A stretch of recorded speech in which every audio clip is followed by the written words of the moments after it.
Indramayu. Fokus Pantura. Ketua Dewan Pimpinan Daerah DPD Partai Golkar Kabupaten Indramayu, Jawa Barat, Saifuddin mengundang jajaran pimpinan partai politik di Indramayu dalam rangka menjalin silaturahmi jelang Pilkada serentak November tahun 2024. Pertemuan silaturahmi pengurus parpol yang berlangsung di Kafe Asalam Jalan Desa Sidang Indramayu pada Minggu tanggal 28 April tahun 2024 itu dihadiri pimpinan Partai Golkar Saifuddin, Sekretaris DPD Golkar Muhaimin, Ketua DPC Demokrat Niko Antonio, Wakil Ketua DPC Demokrat Haris Solihin, Sekretaris DPC Partai Gerindra Ali Akbar, Ketua DPC PKB Amroni, Ketua DPC Hanura Ahmad Fatoni, Ketua DPC PSI Juniarto, Ketua DPC PAN, Ketua DPC PPP Wakil Ketua DPC PKS Panji Bisma Dewantara, Wakil Ketua OKK Nasdem Taufik Hadi Sutrisno, Ketua DPC PBB, Ketua DPC Prima Mustaba dan Ketua DPC PKN Hendro. Momen silaturahmi para pengurus partai yang dipimpin Sekretaris DPD Partai Golkar Kabupaten Indramayu Muhaimin membahas persiapan jelang Pilkada serentak di Indramayu.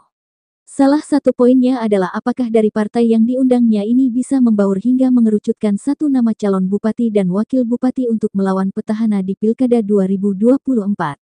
Seperti yang disampaikan Ketua DPD Partai Golkar Indramayu Saifuddin, momen ini sengaja kami gelar tak lain menjalin komunikasi, urun rembuk bersama pengurus partai parlemen maupun non-parlemen di Indramayu menghadapi hajat 5 tahunan.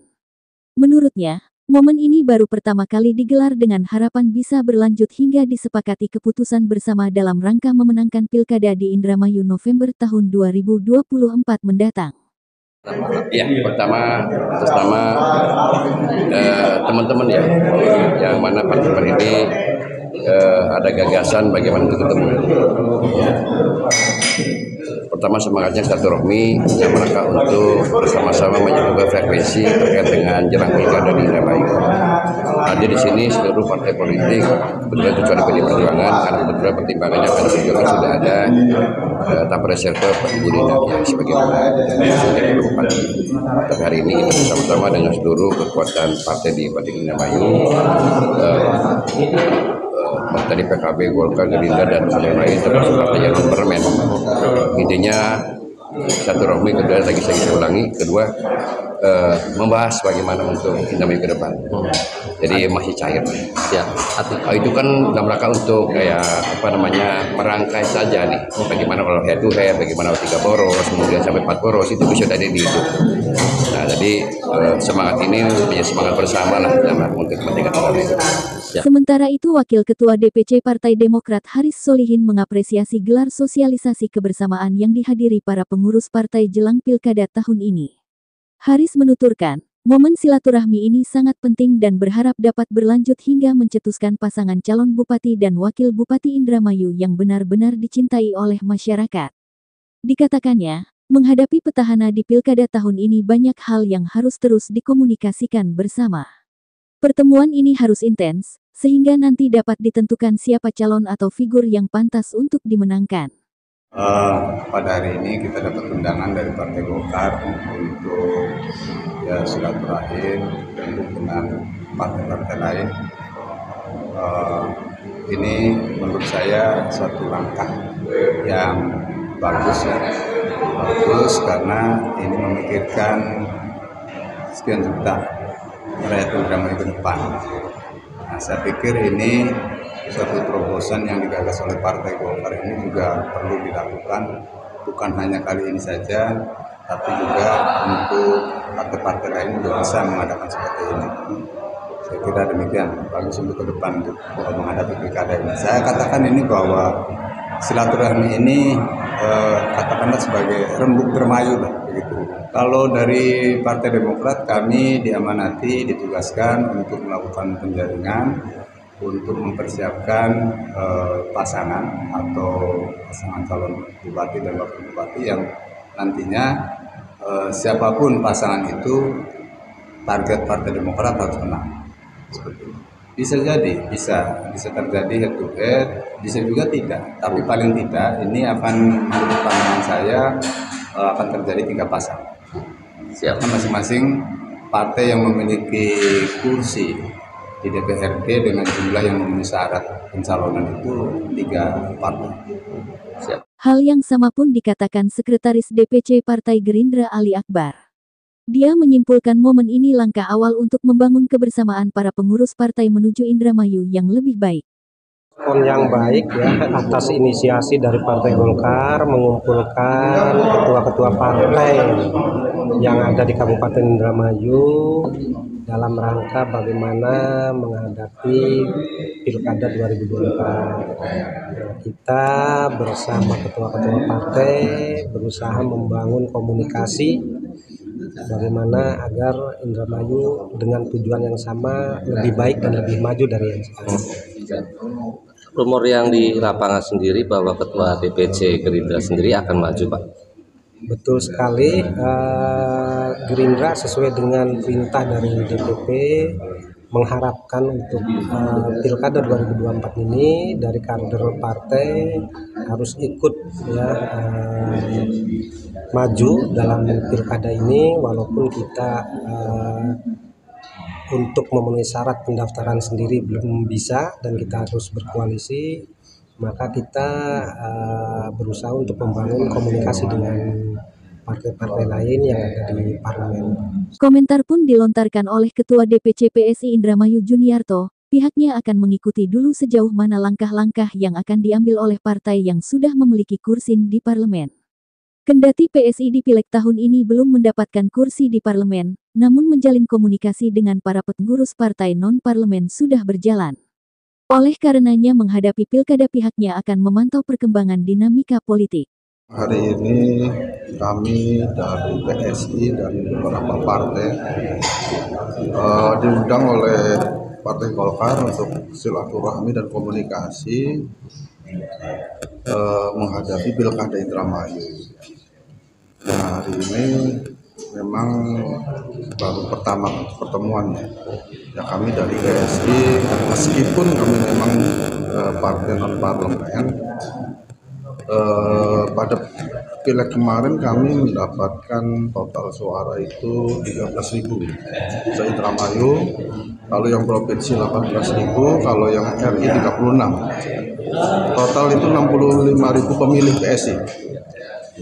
Artinya kami juga punya sedikit peran signifikan meskipun kami tidak ada di parlemen. Nah, di sini kami juga ingin mengawal proses-proses menuju pilkada ini. Tapi memang hari ini kita baru tahap awal. Jadi kami dari PSI juga masih terus melihat perkembangan yang nanti terjadi. Apakah akan terjadi yang sudah pasti kan PDIP ya dengan Bu Nina. Nah, yang lain ini masih proses. Kita akan kawal terus nanti, dan kebetulan juga PSI sudah komunikasi dengan beberapa partai non parlemen. Kami membuat satu koalisi partai non parlemen yang insya Allah nanti kita bersama-sama akan menentukan ke arah mana nih. Jadi hari ini mungkin kami sedang diundang Golkar, nanti ke depan diundang PKB atau PDI, kita akan komunikasi semua. Karena otomatis kami juga punya aspirasi yang harus kami sampaikan. Jadi sementara ini yang bergabung PSI, PBB, PAN, Gelora sama Garuda. Kita 5 partai ini sudah berkoalisi dan nanti satu komando. Mau kemana nih kita?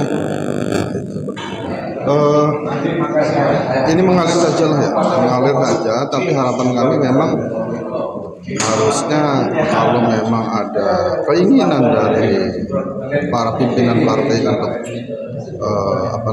perubahan, mereka harus sesuai. Tapi kalau misalnya terjadi 3 poros, ini peta politiknya juga akan berubah. Nah, disitulah nanti kami akan menentukan ketika sudah matang. Oh, ternyata head to head kita akan kemana nih?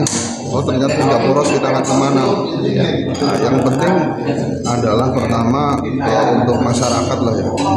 Kita prioritas pertama kepentingan masyarakat, yang kedua otomatis kepentingan partai. Di mana kita terakomodir 2024 sampai 2029 dan Pileg 2029. Ketua DPC Hanura Indramayu Ahmad Fatoni pun mengomentari hal yang sama, bahwa di tahun ini Hanura tidak mendapatkan kursi di parlemen.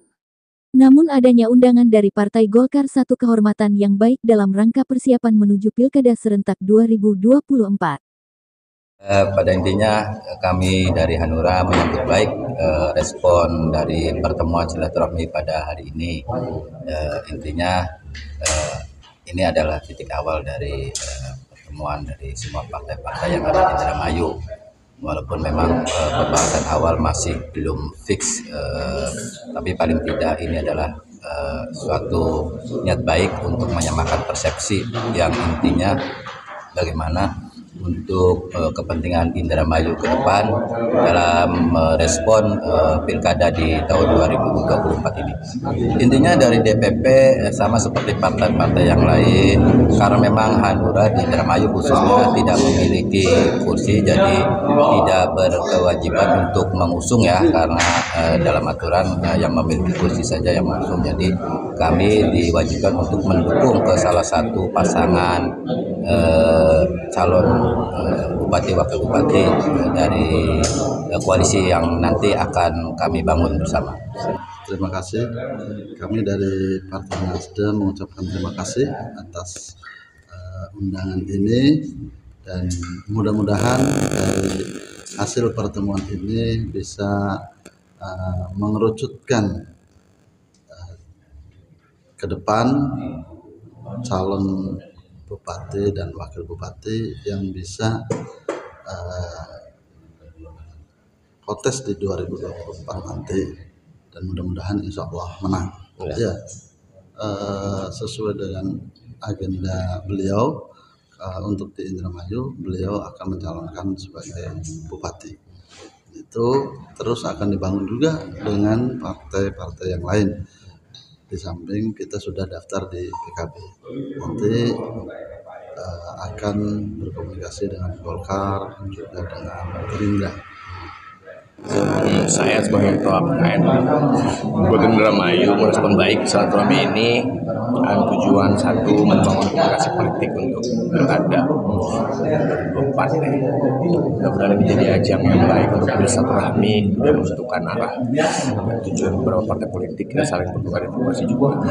Intinya untuk hal yang baik ke depan untuk kabupaten Indramayu yang kita cintai ini, mudah-mudahan ada hal-hal yang bisa dimunculkan nantinya untuk perubahan yang lebih baik lagi ke depan. Instruksi dari DPP sendiri? DPP sepertinya menyerahkan kepada kabupaten karena yang mengetahui situasi perjalanan politik ke kabupaten. Jadi kita kirim info dan diskusi dengan DPP untuk lebih lanjutnya terkait dalam tindakan. Terima kasih. Demikian kru Fokus Pantura yang bertugas. Jujun Juhandan melaporkan dari Indramayu.